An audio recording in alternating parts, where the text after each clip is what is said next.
من الشيطان الرجيم.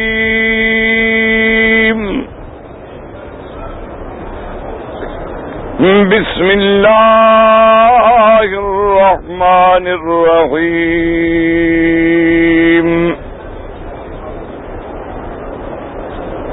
محمد رسول الله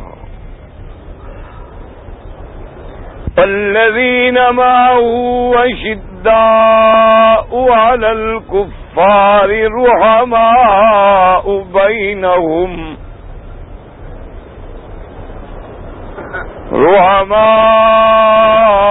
بينهم تراهم ركعا سجدا يبتغون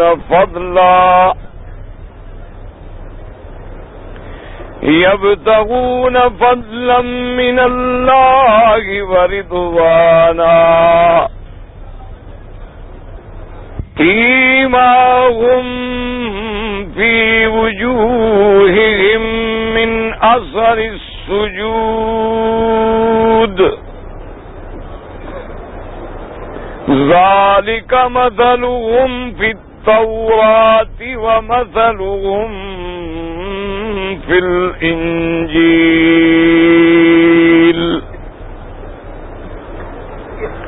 قال النبي صلى الله عليه وسلم لا تسبوا أصحابي فلو أن أحدكم أنفق مثل أحد ذهبا ما بلغ مد أحدهم ولا نصيفه أو كما قال النبي صلى الله عليه وسلم.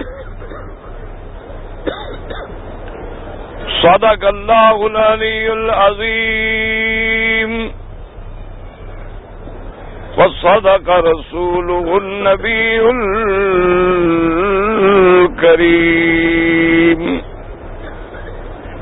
ونحن على ذلك لمن الشاهدين ومن الشاكرين والحمد لله رب العالمين.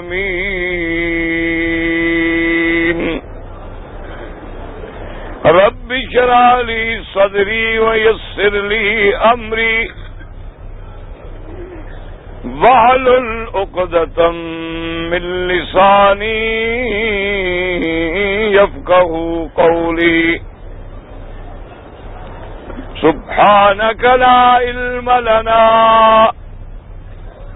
إلا ما علمتنا إنك أنت العليم الحكيم. برادران اسلام، عجب الاحترام بزرگوں، دوستوں اور بھائیوں، اللہ تبارک و تعالی کے کلام مقدس میں سے چند آیات مبارکہ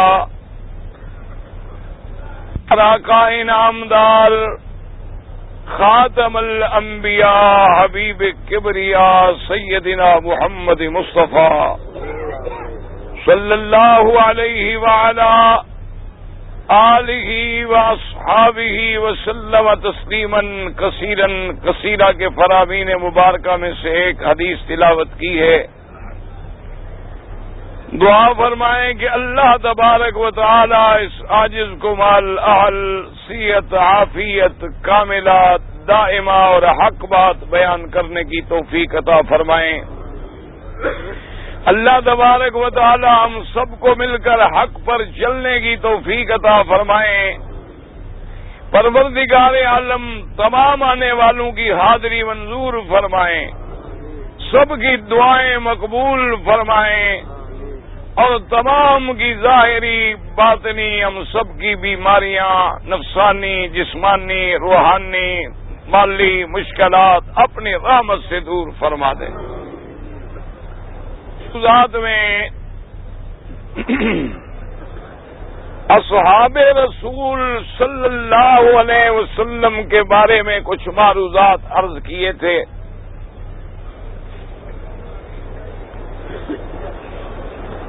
اللہ تبارک و تعالی نے، میں نے جیسی عرض کیا تھا کہ تمام امام، سب کے سردار، سب سے افضل جو ہیں وہ ہمارے آقا سرکار دو عالم ہیں. اور اسی طرح تمام امتوں میں سے، اللہ کی مخلوق میں سے،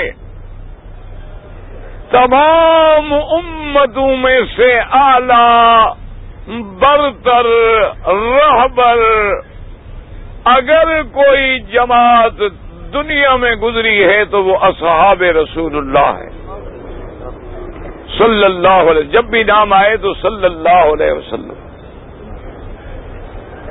بلکہ ایک صحیح حدیث مبارک ہے، میرے آقا نے فرمایا، رحمت للعالمین نے فرمایا کہ اللہ نے ساری دنیا میں دیکھنے کے بعد فرمایا کہ اللہ نے مجھے چن لیا ہے. اس حدیث کو سمجھیں کہ اللہ نے، اور ایک حدیث میں یوں ہے، اللہ نے فرمایا کہ ساری مخلوق میں ولد اسماعیل کو چنا. ولد اسماعیل میں سے اللہ نے پھر قریش کو چنا. قریش میں سے اللہ نے بنی ہاشم کو چنا. بنی ہاشم میں سے اللہ نے محمد مصطفیٰ کو چن لیا ہے صلی اللہ علیہ وسلم. اور ایک حدیث مبارک میں یوں ہے، فرمایا اللہ نے ساری مخلوق میں مجھے چن لیا اور پھر میرے لیے میرے صحابہ کو چن لیا.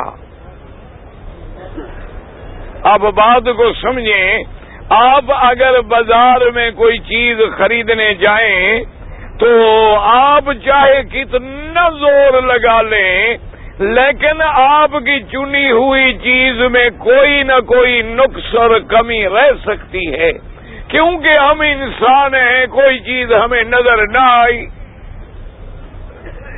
بڑے بڑے عقل والے چیز لے کے آتے ہیں، گھر آئیں گے وہ کہیں گے دیکھو یہ تو خراب ہے، آپ نے دیکھا نہیں ہے، کہتے ہیں مجھے پتہ نہیں لگا.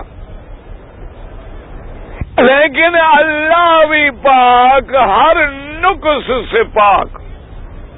اور جس ذات کو میرا اللہ چن لے اس میں کوئی نقص رہ سکتا ہے؟ کیونکہ نقص تو تب ہو جب علم میں کمی ہو. علم کامل کا مالک بھی وہ ہے کہ ذرہ ذرہ اس کے سامنے ہے، تو وہ جس ذات کو چن لیں اور چن بھی اپنی رسالت کے لیے لیں، اپنی پیغمبری کے لیے لیں، اور جن کو ختم نبوت کا تاج اگر حضور میں نعوذ باللہ نعوذ باللہ نعوذ باللہ کوئی نقص ہو تو پھر تو اللہ کے چننے میں نقص رہ گیا نا، اور اللہ تو نقص سے پاک ہے. اب اسی طرح سمجھیں کہ جب نبوت کا دروازہ بند ہو گیا اور اللہ نے قیامت تک میرے مدنی کی نبوت اور رسالت کو جاری فرمانا ہے، تو اللہ نے پھر میرے نبی کے لیے ان کے یار، ان کے وزراء، ان کے رشتہ دار، ان کے خادم، ان کے سواری صحابہ بھی اللہ نے چن لیے، کیونکہ ان سے اللہ نے وہ کام لینا ہے جو اپنے نبی سے کام لیا ہے. حضور سرکار دو عالم صلی اللہ علیہ وسلم، آپ درود شریف پڑھیں گے، اللہ کی رحمت ہوگی. اللہ پاک مجھے کچھ کہنے کی توفیق بخشے گے. ذرا آپ بھی تھوڑا درود پڑھیں تو رحمتوں کا نزول ہو. اور یاد رکھیں کہ میرے مدنی کا ذکر جو ہے، جب نام آئے صلی اللہ علیہ وسلم، جب آئے 1000 دفعہ آئے، دل میں کہیں صلی اللہ علیہ وسلم. میرے آقا کا ذکر صرف قرآن میں نہیں بلکہ اللہ نے جتنے پیغمبر بھیجے اور جتنی اعلیٰ کتابیں اللہ کی اتری ہیں ان سب کتابوں میں میرے مدنی محمد پاک کا ذکر ہے. تورات میں ذکر ہے، انجیل میں ذکر ہے، اور یہ شرف کسی پیغمبر کے صحابہ کو نہیں ملا. یاد رکھ لیں، حضرت نوح علیہ السلام سے لے کر میرے آقا مدنی پاک کے زمانے تک کسی نبی کے صحابہ کو یہ شرف نہیں ملا. عمومی طور پہ ذکر آ گیا، کہیں قوم کا ذکر آ گیا، کہیں حواریین کا ذکر آ گیا. یہ شرف بھی اگر ملا ہے تو میرے مدنی کے یاروں کو ملا ہے کہ جیسے نبی کا ذکر تورات و انجیل میں ہے، اسی طرح میرے مدنی کے وزیروں کا ذکر بھی تورات و انجیل میں بھی موجود ہے. یہ بات کسی کچی کتاب کہانی کی نہیں، قرآن کہتا ہے. فرمایا سیماہم فی وجوہہم من اثر السجود ذالک مثلہم فی التورات ومثلہم فی الانجیل. اللہ نے فرمایا کہ میرے مدنی کی صحابہ کی نشانی ان کے چہروں پہ دیکھو تو رات کی عبادت کا نور چمکتا ہے. علامات کا معنی یہ نہیں ہوتا کہ جو داغ پڑ جائے، بلکہ محدثین نے، مفسرین نے، علماء نے لکھا کہ رات کو جو تہجد پڑھے اللہ کے آگے روتا ہے، اللہ کی عبادت کرتا ہے، اللہ اس کے چہرے پہ ایک اپنی رحمت کا نور رکھتے ہیں جو دور سے پہچانا جاتا ہے. اور علماء جدید نے یہ لکھا ہے کہ اگر اللہ کے قرآن کی اس آیت کا تجربہ کرنا ہے تو کسی مرد، عورت، جوان، لڑکا، لڑکی ان کو ذرا دیکھ لیں کہ جن کی راتیں رات کو گناہوں میں گزرتی ہیں، صبح ان کے چہرے پہ لعنت کا اثر ہوتا ہے، اور جن کی راتیں عبادت میں گزرتی ہیں ان کے چہرے پہ اللہ کی رحمت کا نور ہوتا ہے. علماء نے لکھا ہے کہ خود فیصلہ کر لیں کہ ایک آدمی کی رات گناہ میں گزر گئی، شرابوں میں، کباب میں، شباب میں، اس کو بھی ذرا صبح کے وقت اس کے چہرے پر بھی نظر ڈال لو. اور ایک طرف اللہ کا بندہ ہے، لڑکا ہے، لڑکی ہے، رات تہجد میں گزری ہے، قرآن پڑھتے گزری ہے، صبح کی نماز پڑھی ہے، دونوں کے چہرے پہ نظر ڈال لو.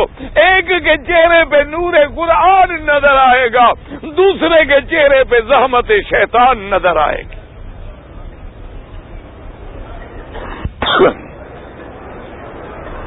اللہ تبارک و تعالی نے قرآن میں میرے مدنی کے یاروں کی صفت بیان کی.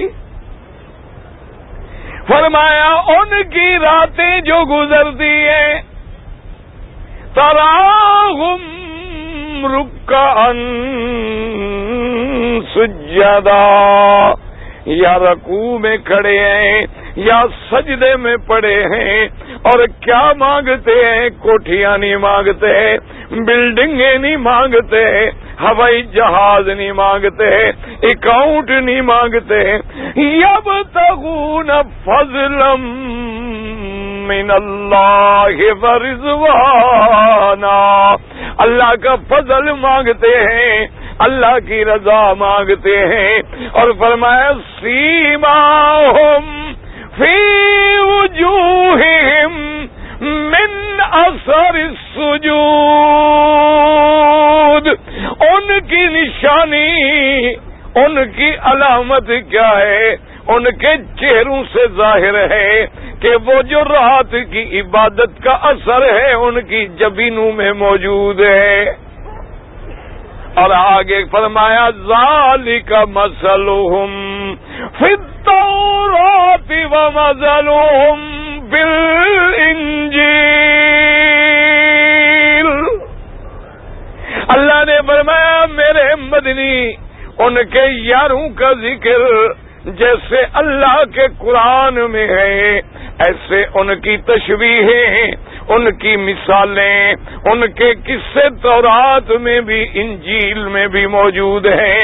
تاریخ میں لکھا ہے کہ حضرت امیر المؤمنین سیدنا عمر رضی اللہ تعالی عنہ جب علاقہ فتح ہو گیا، کسرا سارا کیسر فتح ہو گیا، قسطنطنیہ تک فتوحات ہو گئے، حضرت عمر خیمے میں بیٹھے ہیں، ایک بوڑھا آدمی لکڑی ٹیکتا ہوا آیا، اپنی گٹھڑی کھولی، پرانے سے کوئی کاغذ نکالے، حضرت عمر کے سامنے رکھ دیے۔ سب کہہ دو رضی اللہ عنہ۔ اللہ اکبر، اللہ اکبر۔ میں حضرت عمر، مسلمانوں یاد رکھو جس کعبے میں آج نمازیں پڑھ رہے ہو نا، کہہ دو الحمدللہ، اس کعبے کے در کھلوانے والا عمر۔ جس وقت تک عمر نہیں آیا میرے مدنی کے صحابہ نے کعبے میں کھل کے نمازیں نہیں پڑھی۔ گھروں میں نمازیں پڑھتے ہیں، چھپ چھپ کے نمازیں پڑھتے ہیں۔ حضرت عمر جب اسلام لے آئے، اسلام لانے کے فوراً بعد ابھی گھنٹے نہیں گزرے، دن نہیں گزرے، مہینے نہیں گزرے، کہتے ہیں کہ یا رسول اللہ صلی اللہ علیہ وسلم میں نے کلمہ پڑھ لیا ہے اور آپ مجھے بتلائیں کیا ہم حق پر ہیں کہ نہیں؟ حضور نے فرمایا عمر ہم حق پہ ہیں۔ فرمایا مشرک مکے والے جھوٹے ہیں، باطل پہ ہیں۔ حضور نے فرمایا باطل پہ ہیں۔ اس نے کہا حضور باطل والے تو کعبے میں کھل کے عبادت کریں اور حق والے چھپ کے عبادت کریں، عمر کی غیرت گوارا نہیں کرتی۔ آج میں ہر بانی کریں، آپ آگے چلیں اور خادم بن کے عمر چلے گا، ایک طرف حمزہ ہوگا، میں دیکھوں کہ عمر کا راستہ کون روکتا ہے۔ ہاں اللہ کے نبی کو لے کے آنے والا دار ارقم سے نکلے، حضرت عمر نے تلوار پکڑی ہوئی ہے، کہتا قریشیو اور مکے کے مشرکو، لات و عزا کے پجاری ہو، آج اگر بچے یتیم کرانے ہیں، عورتیں بیوہ کرانی ہیں تو عمر کے سامنے آنا، ورنہ آج اللہ کے گھر میں عبادت ہوگی، میرا مدنی کھڑا ہوگا، عمر پیرے پہ ہوگا۔ واہ، علامہ اقبال نے شاید اسی سے متاثر ہو کے کہا تھا، اگرچہ بت ہے جماعت کی آستینوں میں، مجھے ہے حکم اذان لا الہ الا اللہ۔ سیدنا عمر کہہ دو رضی اللہ، اور رضی اللہ کہو گے تو اللہ راضی ہوگا، اور جن سے رب راضی ہو بندہ ناراض ہو تو مسلمان کیسے رہ سکتا ہے؟ اللہ کہے میں راضی ہو گیا، وہ کہتا نہیں مجھے غصہ ہے۔ اللہ نے قرآن میں کہا صحابہ کو رضی اللہ عنہم، اللہ ان سے راضی ہو گیا۔ بندہ جو ناراض ہو تو اللہ کے فیصلے پہ ناراض ہے نا، کہ اللہ آپ کیوں راضی ہو گئے، مجھے تو بھی غصہ ہے، میں نے تو بھی حساب کتاب لینا ہے ان سے۔ سیدنا عمر بیٹھے ہیں، اس بندے نے سامنے ایک پرانا سا کاغذ رکھا، حضرت عمر نے جب کاغذ میں نظر ڈالی تو آپ کا چہرہ بدل گیا اور آپ نے فرمایا لال عمر ولال ابن ہی، یہ عمر کا حق نہیں، عمر کے بیٹے کا حق نہیں۔ 3 دفعہ کہا، صحابہ حیران ہیں عمر کو کیا ہو گیا۔ کیا عمر کا حق نہیں، کیا بیٹے کا حق نہیں، کیا کہہ رہے ہیں؟ جب تھوڑا سا جوش ٹھنڈا ہوا، کیوں عمر کے سامنے آنا کوئی مذاق تو نہیں تھی نا؟ تم سمجھتے ہو کہ روب درباروں کا ہوتا ہے، تم سمجھتے ہو کہ روب پروٹوکول کا ہوتا ہے، تم سمجھتے ہو کہ روب آگے پیچھے نوکر غلاموں کا ہوتا ہے، نا روب میرا اللہ ڈالتا ہے۔ یہ بلّہ جب آیا نا، بادشاہ ایک علاقے کا گورنر ہے، حضرت عمر کے دربار میں آیا، ملزم بن کے آیا۔ ایک بندے نے درخواست دی کہ اس نے جناب مجھے تھپڑ مارا ہے۔ عمر نے کہا لے آؤ پکڑ کے۔ وہ ایک علاقے کا گورنر ہے، پکڑ کے مجرم بنا کے لے گئے۔ پتہ ہے عمر کس دربار میں بیٹھا تھا؟ قالینیں بچھی ہوئی تھی، بڑے پیرے لگے ہوئے تھے۔ نانا حضرت عمر نے ایک موٹی سی چادر بنی ہوئی ہے اور اینٹوں میں اور مٹی میں پاؤں بھرے ہوئے ہیں، اینٹیں بنا رہے ہیں، گلے میں قمیض کوئی نہیں، ٹوپی کوئی نہیں، کپڑا کوئی نہیں، بیٹھے ہیں اسی حالت میں۔ جبلہ آ گیا ہے۔ آپ نے فرمایا، اور بعد وہ گورنر کہتا ہے خدا کی قسم ہے میں نے لاکھوں بادشاہوں کے دربار دیکھے، لیکن جب عمر پہ نظر پڑی تو میرا بدن کانپ گیا۔ آپ نے فرمایا دیکھو نا، یہ نہیں کہ لمبی چوڑی بات کے وکیل لے آؤ۔ آج کل تو مصیبت ہے نا جی، کوئی حق کا مسئلہ بھی ہو تو وکیل پہلے ڈھونڈو، پیسے ہوں تو وکیل ڈھونڈے۔ 2 لاکھ روپیہ کسی سے لینا ہو، تمہارا قانون کیا کہتا ہے؟ پہلے تو 2 لاکھ اور خرچ کرو، اس کے بعد انشاءاللہ 2 4 سال 5 سال 10 سال کیس چلے گا، اور کسی ٹیکنیکل بنیاد پہ آؤٹ ہو گئے تو بات ختم ہو گئی۔ آپ کا 2 لاکھ کیا، اوپر والا خرچ بھی مارا گیا، رو کے گھر آ گئے۔ اسلام بڑا جامع کامل مکمل دین ہے، وہاں اگر مگر چونکہ چنانچہ کی باتیں نہیں ہوتی، وہ تو 2 آنے 4 کی بات کہتا ہے۔ حضرت عمر نے مدعی سامنے کھڑا ہے، ملزم سے ایک بات پوچھی کہ ایک بات بتاؤ، اس کو تھپڑ مارا ہے کہ نہیں؟ بس مارے ہوتے کہتے جناب پہلے وکیل لے آؤ۔ وکیل صاحب آتے ہو، کہتا اچھا جی تھپڑ مارا تھا، دن کون سا تھا، وقت کون سا تھا، منہ کدھر تھا، تیرا منہ کدھر تھا، اس کا ہاتھ کدھر تھا، ہاتھ کتنا اٹھا تھا، پاؤں کیسے رکھے ہوئے تھے، کپڑے کون سے پہنے ہوئے تھے؟ کیوں جھوٹ جو بنانا ہے؟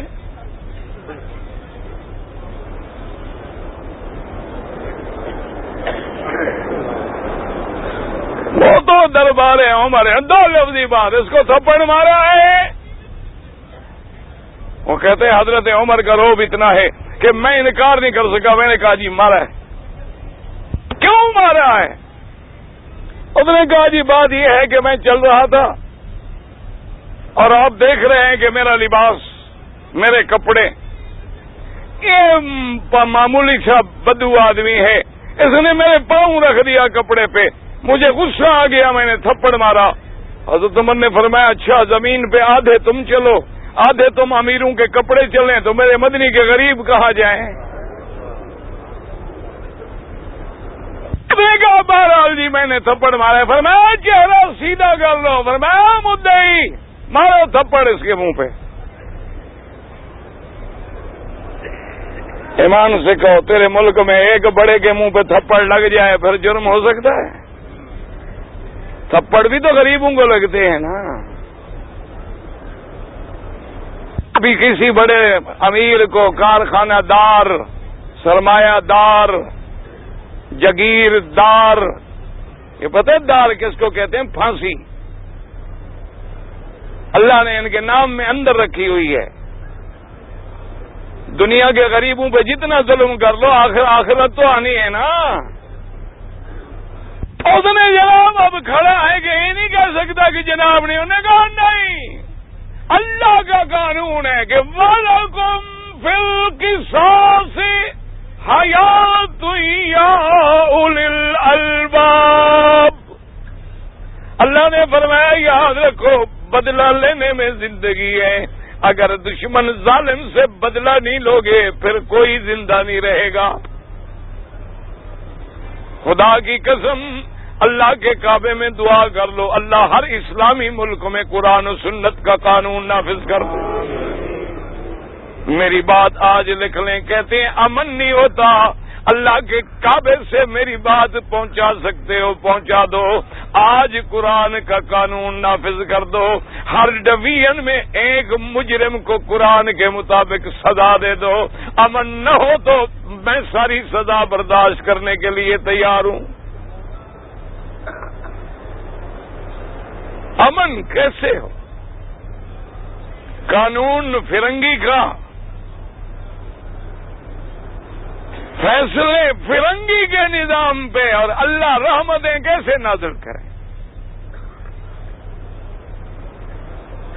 اب جناب وہ سامنے کھڑا ہے، بدو نے جناب ہاتھ چڑھائے، حضرت عمر نے فرمایا بات سنو مدعی صاحب، اس نے جتنی زور سے تھپڑ مارا تھا اتنی زور سے تھپڑ مارنا، اگر زیادہ زور سے لگا تو قیامت میں خود جواب دینا، عمر ذمہ دار نہیں ہوگا۔ اس نے کہا حضور اس وقت اب میں نے کوئی ڈگری تو نہیں دیکھی تھی، میں معاف کرتا ہوں، مجھے قیامت کا عذاب نہیں چاہیے، میں دنیا میں چلو میں نے تھپڑ کھا لیا، میں نے اس کو معاف کیا، اب زیادہ لگ جائے قیامت میں الٹا پکڑا جاؤں، پر میں وہ تو اتنا مارنا ہے جتنا مارا تھا اس نے، تم سوچ سمجھ کے مارو۔ اس نے کہا حضرت میں نے معاف کیا، تو اب اس نے بدلایا، وہ کہتا ہے خدا کی قسم ہے میں نے جو دربار عمر میں رعب دیکھا، دبدبا دیکھا، جلال دیکھا، وہ کسی جگہ نہیں دیکھا۔ حضرت عمر بیٹھے ہیں، سارے ساتھی حیران ہیں، انہوں نے کہا کہ کیا ہو گیا عمر رضی اللہ تعالیٰ عنہ کو کہ ہر 2 منٹ کے بعد آنسو بہ رہے ہیں اور کہتے ہیں کہ لال عمر و لال ابن ہی، یہ نہ عمر کی جائیداد ہے نہ اس کے بیٹے کی جائیداد ہے، یہ کہہ کیا رہے ہیں؟ جب ذرا ماحول ٹھنڈا ہوا، ساتھیوں نے پوچھا کہ حضرت کیا بات ہے؟ انہوں نے کہا بڑی عجیب بات ہے، یہ اس دور کی بات ہے جب میں ابھی کافر تھا۔ میں آپ درود شریف پڑھ، اور جو کھڑے ہیں میرے بھائی بیٹھ جائیں تو کوئی حرج نہیں، مہربانی فرما دیں، کوئی حرج نہیں۔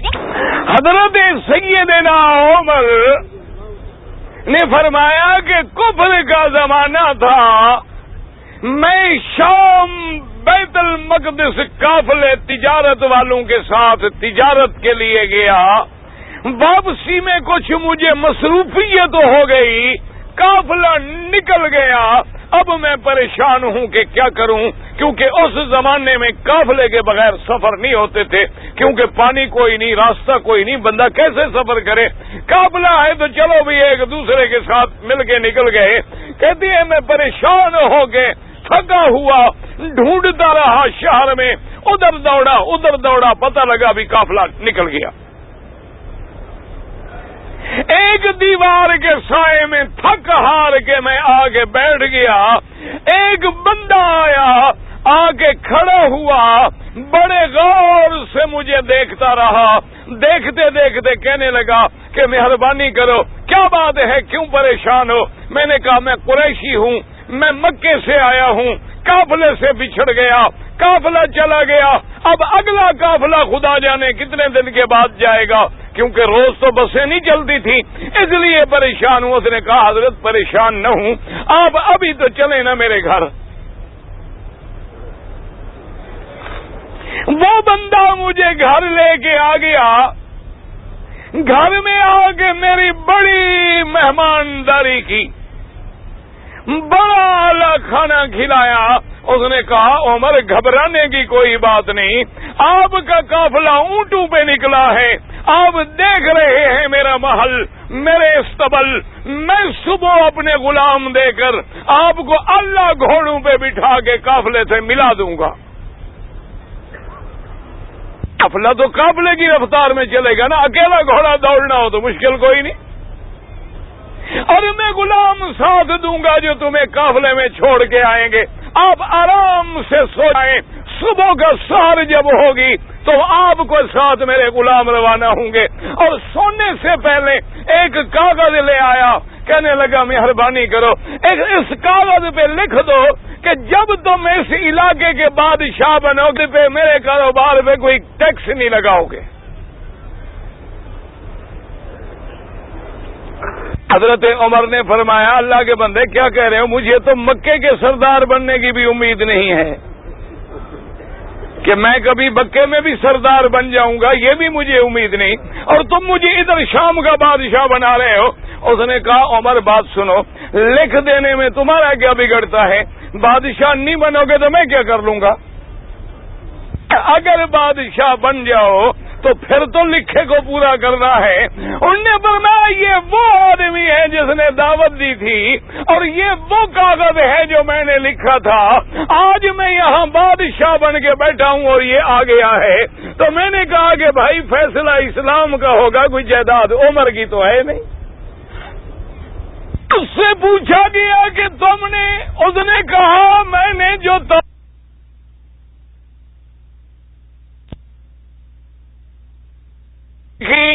نام دیکھا تو میں دیکھ کے پہچان گیا کہ یہ وہی عمر ہے.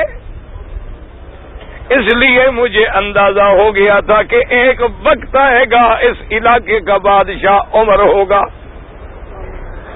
اس لیے قرآن کہتا ہے میرا مدنی تیرے یاروں کا ذکر تو تورات میں بھی موجود ہے, انجیل میں بھی موجود ہے. جب بیت المقدس کی فتح کا باری آئی, ان علماء یہود نے اس وقت کے جو کمانڈر تھے فوج کے, ابھی عبداللہ ابی جراح, ان کی خدمت میں اپنا وفد بھیجا. انہوں نے کہا کہ ابی جراح ہم سے لڑائی نہ لڑو, یہ بھی مسجد اقصی ہے, یہ بھی اللہ کی برکتوں والا گھر ہے, لڑائی میں بربادی ہوتی ہے, مہربانی کر کے اپنے خلیفۃ المسلمین کو بلا لو. ہماری کتابوں میں ان کی نشانی لکھی ہے اور لکھا ہوا ہے کہ ایک آدمی ہوگا جس کا نام عمر ابن خطاب ہوگا.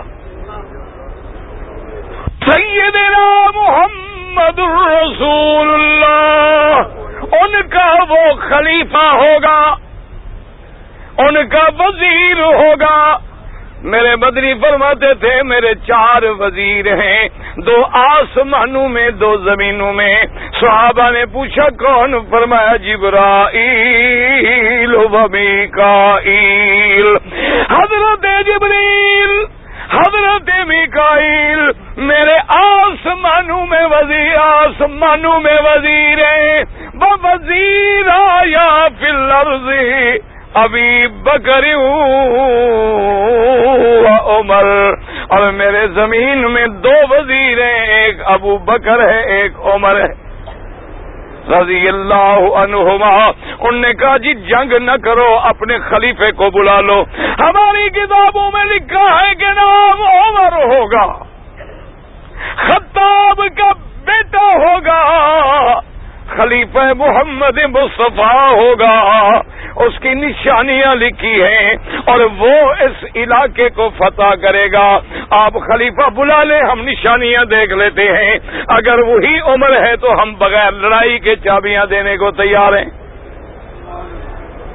اور اگر وہ عمر نہیں ہے تو پھر تم یہ علاقہ فتح نہیں کر سکتے, جنگ نہ لڑو. انہوں نے حضرت عمر کو خط لکھا.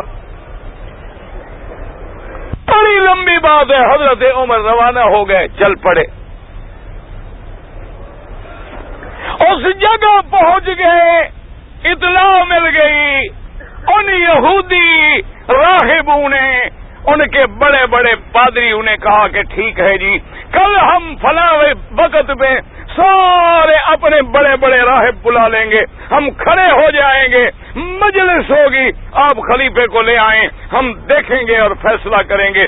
جب جانے کا وقت آیا صحابہ نے عرض کیا کہ حضرت عمر مہربانی کرو, دشمنوں کے سامنے جانا ہے, یہ پھٹے پرانے کپڑے ہیں, ٹانکیاں لگی ہوئی ہیں, جوتا ٹوٹا ہوا ہے, ٹوپی پہ پیبند لگے ہوئے ہیں, مہربانی کریں, ہمارے پاس ایک بہت اعلیٰ پوشاک ہے, اچھی پوشاک پہن لیں, گھوڑے پہ سوار ہو جائیں تاکہ دشمنوں کو پتہ تو چلے کہ آنے والا کون ہے.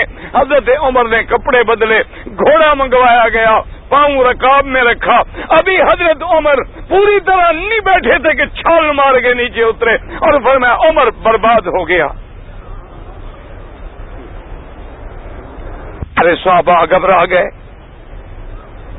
انہوں نے کہا حضرت کیا ہو گیا؟ فرمایا ہلاک عمر, ہلاک عمر, رو رہے ہیں اور کہہ رہے ہیں عمر ہلاک ہو. انہوں نے کہا حضرت کیا بات ہے؟ فرمایا بس ایک طرف ہو جاؤ, لے آؤ میرا لباس.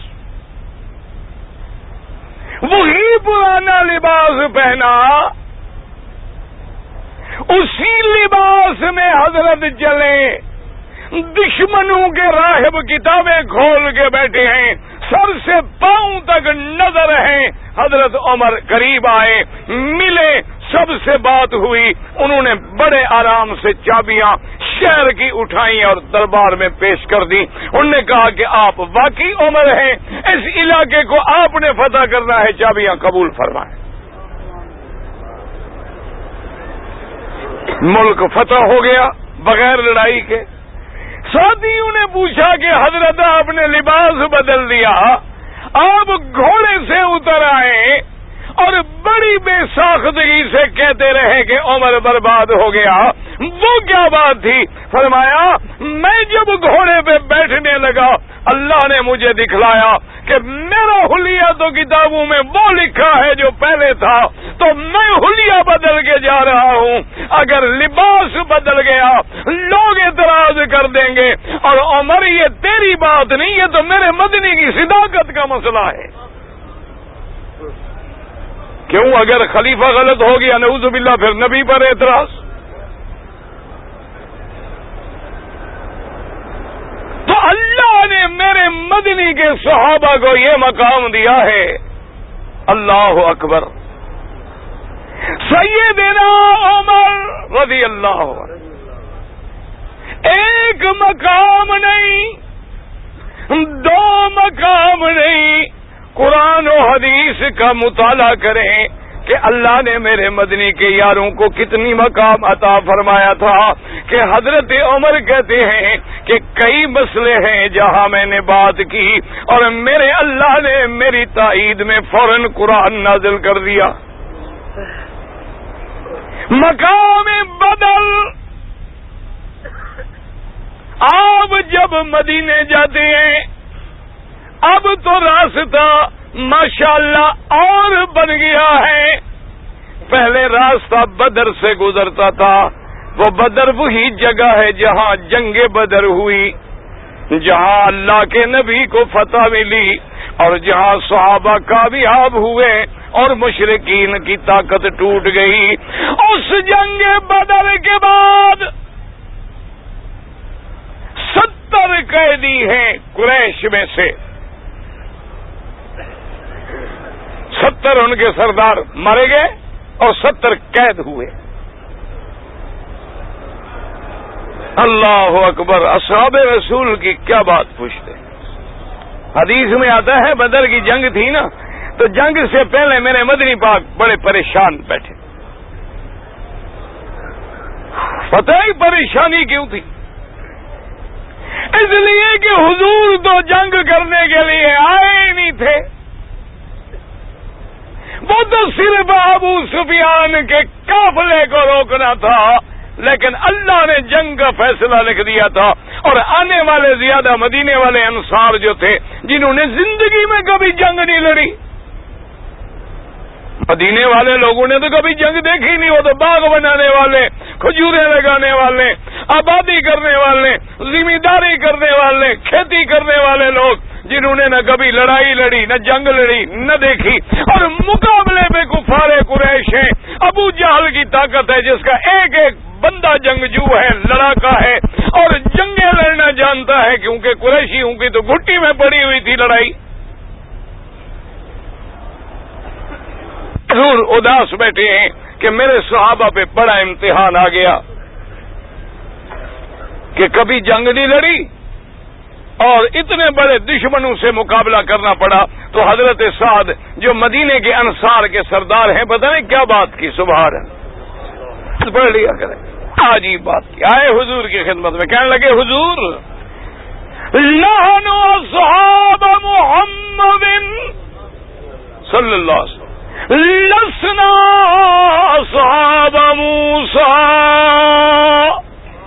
کہنے لگے میرے مدنی ہم کوئی موسیٰ علیہ السلام کے ساتھی تو نہیں ہیں جنہوں نے کہہ دیا تھا کہ تم جانو اور لڑائی جانے، ہم تو نہیں لڑتے، نحن اصحاب محمد، ہم تو مدنی تیرے غلام ہیں، آپ کیوں فکر کرتے ہیں مدینے والوں کا؟ خدا کی قسم ہے ہمارا بچہ تو کٹ جائے گا لیکن کوئی ہاتھ مدنی کی طرف نہیں بڑھے گا۔ صحابہ کہتے ہیں حضور کا چہرہ خوشی سے کھل اٹھا کہ ماشاءاللہ جب ان میں یہ جذبہ ہے، جب جنگ ہو گئی، قیدی آ گئے، حضور نے بلایا صحابہ کو، فرمایا ابو بکر کیا تیرا مشورہ ہے؟ ان قیدیوں کو قتل کر دے، ان قیدیوں کو بغیر کچھ لیے ہوئے چھوڑ دیں، یا ان سے کچھ فدیہ لے لیں کہ مسلمانوں کے بیت المال کی مدد ہو جائے اور پھر ان کو ہم چھوڑ دیں، تیرا مشورہ کیا ہے؟ حضرت صدیق نے عرض کیا کہ یا رسول اللہ میرا مشورہ یہ ہے کہ ان کے بڑے بڑے لوگ مارے گئے ہیں، اب یہ 70 قیدی ہیں، یہ کچھ ہیں تو قریش ہیں تو آخر اپنے قبیلے کے لوگ، ٹھیک ہے دشمن ہے، اگر مہربانی کریں ان سے فدیہ لے کے احسان کر کے چھوڑ دیں تو شاید ان میں سے کسی کو اللہ اسلام بھی نصیب کر دیں، ورنہ احسان کا بدلہ تو کم از کم دشمن کو بھی یاد رہتا ہے۔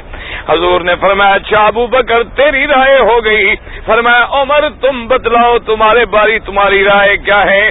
حضرت عمر نے کہا یا رسول اللہ پہلی بات تو یہ ہے کہ ابو بکر کی رائے کے بعد میں کیا جرت کر سکتا ہوں رائے دینے کی؟ حضور نے فرمایا عمر مجھے حکم ہے اپنے صحابہ سے مشورہ لے، تم رائے بدلاؤ۔ اس نے کہا حضور پھر ناراض تو نہیں ہوں گے؟ آپ نے فرمایا کہ نہیں عمر تم کھل کے بات کرو۔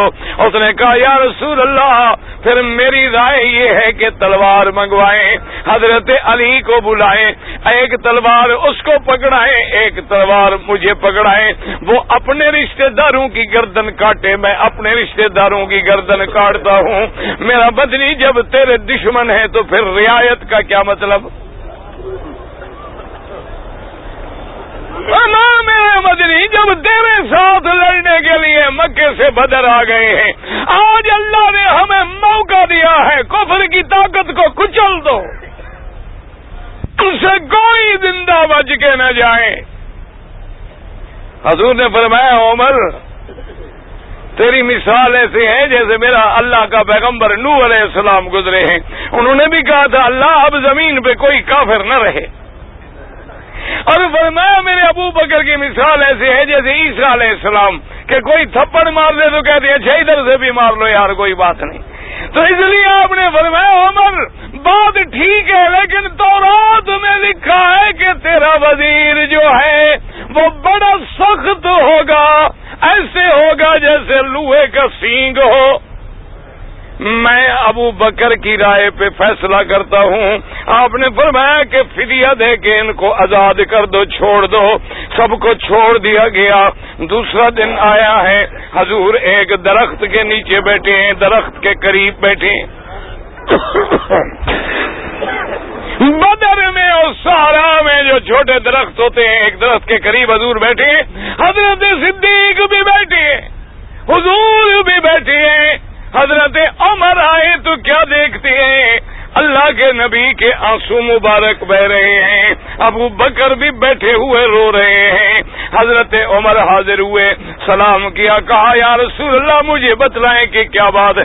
فرمایا اللہ نے قرآن نازل کر دیا ہے کہ ما کان لنبی ان یکون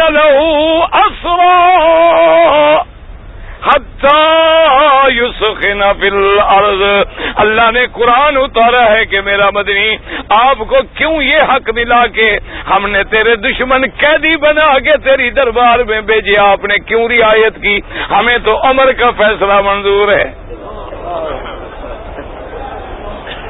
حضور نے فرمایا کہ عمر, اللہ نے فرمایا لولا کتاب من اللہ سبق لمسکم فیما اخذتم فیہ عذاب علیم.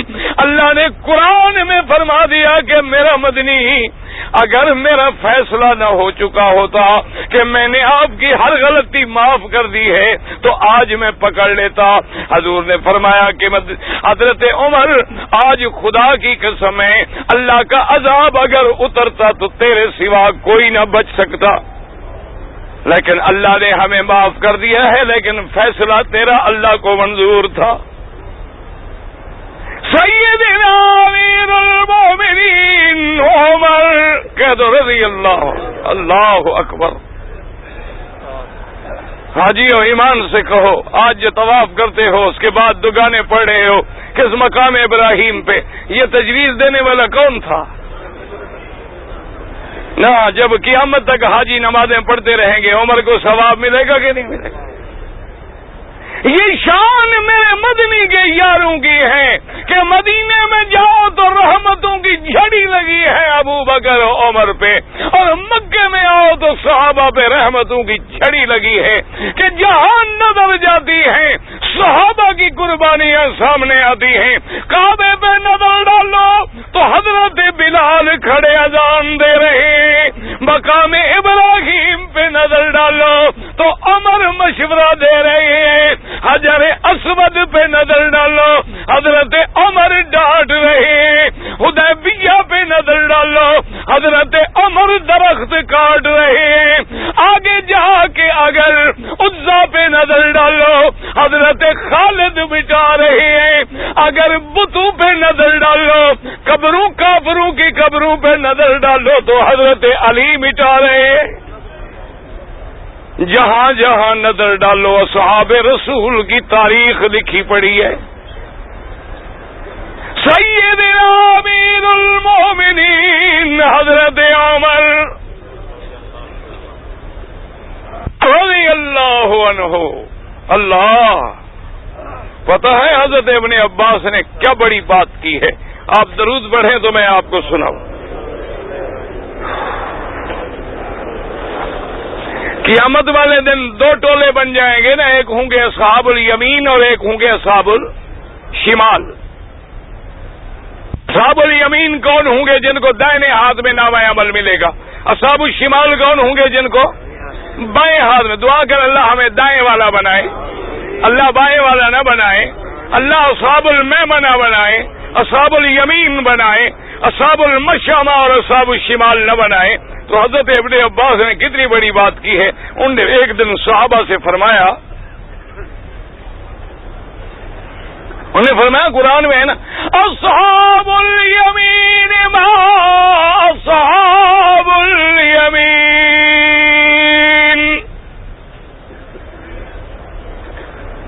انہوں نے فرمایا کہ قیامت والے دن اصحاب الیمین میں جن کو نامہ عمل ملے گا سب سے پہلا نمبر عمر کا ہوگا. کہہ رضی اللہ عنہ. اور کیوں نہ ہو,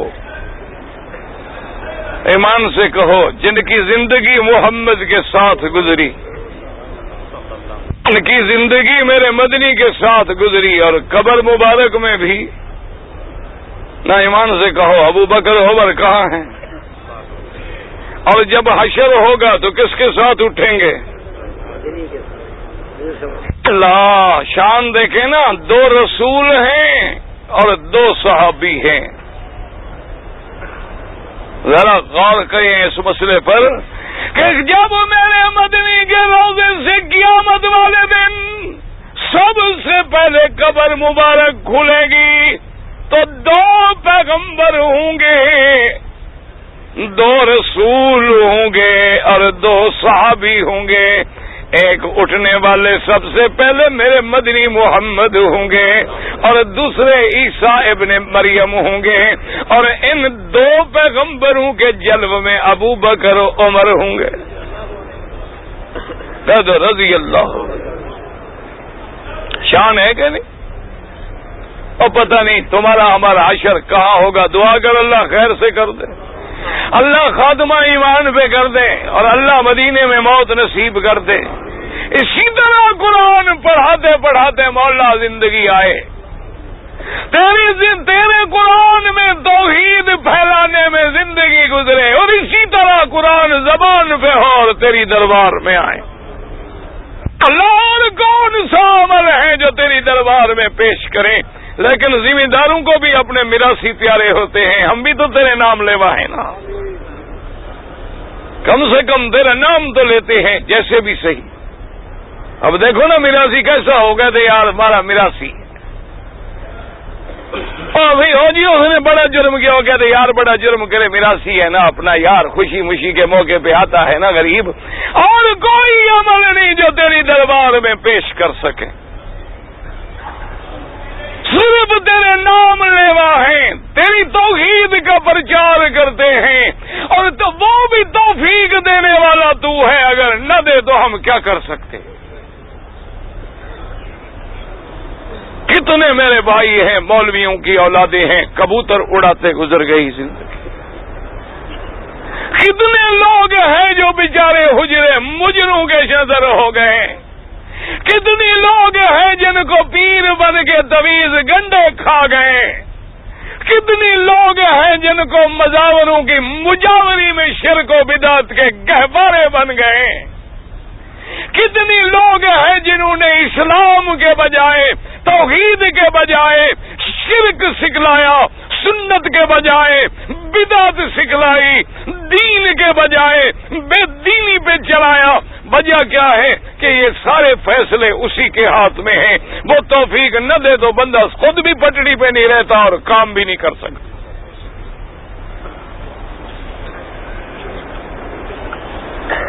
سیدنا عمر کی شان دیکھیں کہ میرے مدنی کا گھر کا قصہ ہے۔ سیدہ عائشہ صدیقہ کہتا رضی اللہ عنہا، بی بی عائشہ پہ جب تہمت لگی، بڑا لمبا واقعہ ہے، قرآن میں موجود ہے، صحیح حدیثوں میں موجود ہے، اب واقعہ سنانے کا وقت تو باقی نہیں رہا۔ جب سیدہ عائشہ پہ تہمت لگی، بی بی اپنے گھر میں آ گئی، حضور ناراض ہیں اور ابھی مسئلے کی تحقیق ہو رہی ہے۔ بی بی عائشہ فرماتی ہے حضور کا التفات مجھ سے ختم ہو گیا، میرے گھر میں بھی تشریف لے آتے لیکن مجھ سے بات نہ کرتے، میری اماں سے پوچھ لیتے کیفیتکم، اس کا کیا حال ہے، اور تشریف لے جاتے، اور میں بستر سے لگ گئی کہ ایک بے گناہ ہوں، ایک جھوٹا الزام ہے اور دوسرا محبوب نے منہ پھیر لیا ہے، میں کیسے زندہ رہوں؟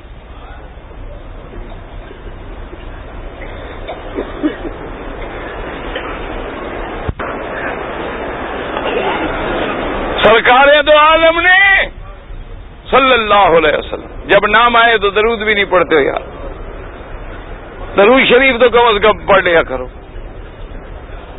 سرکار دو عالم صلی اللہ علیہ وسلم نے حضرت علی کو بلایا، کہہ دو رضی اللہ عنہ۔ آپ نے فرمایا علی میں مشورہ چاہتا ہوں، مجھے مشورہ دو کہ میں عائشہ کے بارے میں کیا فیصلہ کروں۔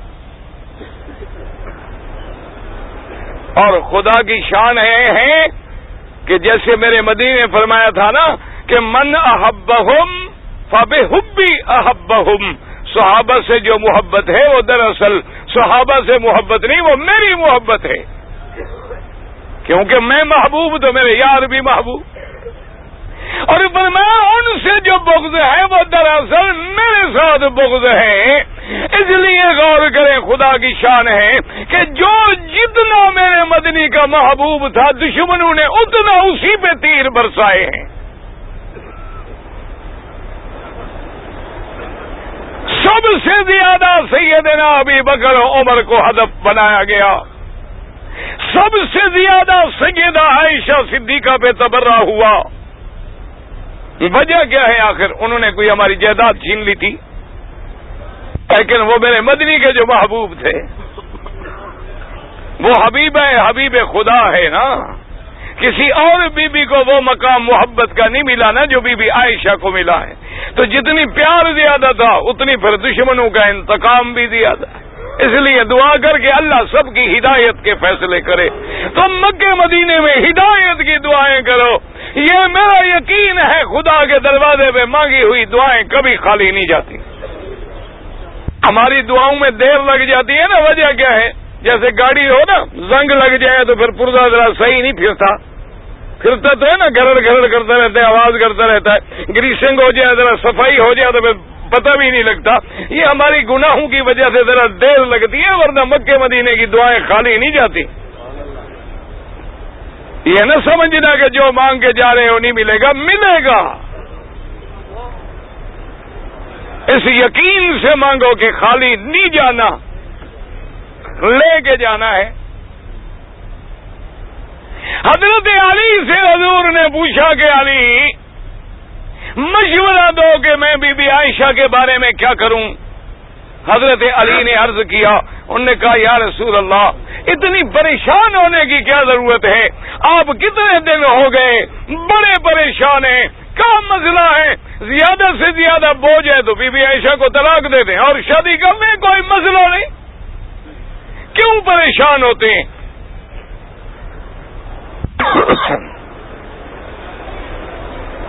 حضور نے فرمایا ٹھیک ہے، رائے لیں. حضور نے فرمایا کہ عمر اب تم مجھے رائے دو کہ میں کیا کروں اس مسئلے میں. میرے گھر کا مسئلہ ہے، کوئی معمولی بات نہیں، حرم رسول پہ تہمت ہے.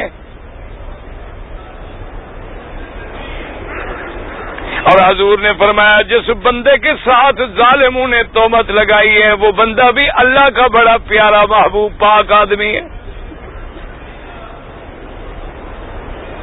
اللہ اکبر. حضرت عمر کی بات سنیں، توجہ سے بات سنیں. واہ عمر، اللہ تیری قبر پہ کروڑوں رحمتیں نازل.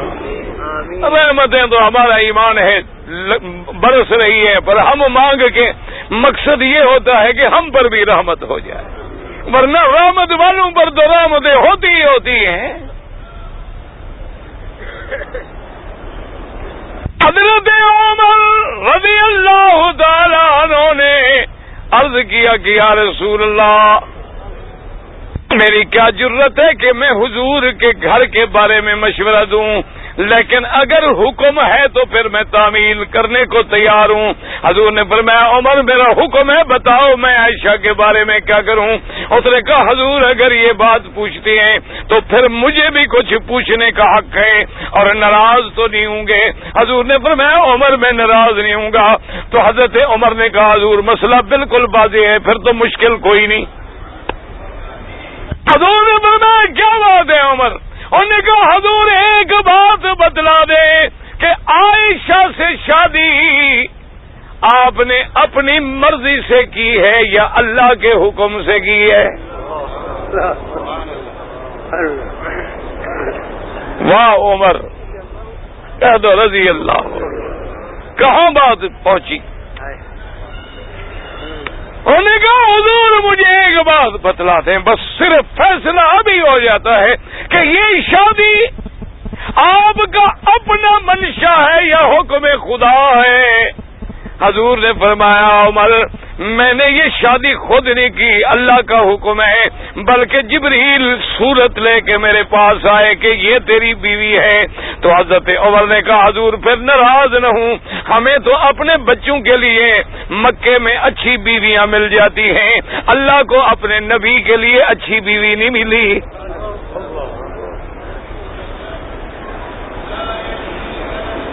نے کہا اچھا حضور ایک اور چھوٹا سا سوال پوچھ لوں؟ حضور نے فرمایا ہاں پوچھے. کہا حضور یہ مکھیاں جو اڑتی ہیں، مچھر مکھیاں، یہ آپ کے بدن پہ بیٹھتی ہیں؟ حضور نے فرمایا عمر نہیں، اللہ نے مجھے پاک رکھا ہے، میرے بدن کو اگر اللہ نے ان گندے مکھی مچھروں سے بھی مدنی کو پاک رکھا ہے، تو کوئی ناپاک عورت مدنی کے بستر پہ کیسے آ سکتی تھی؟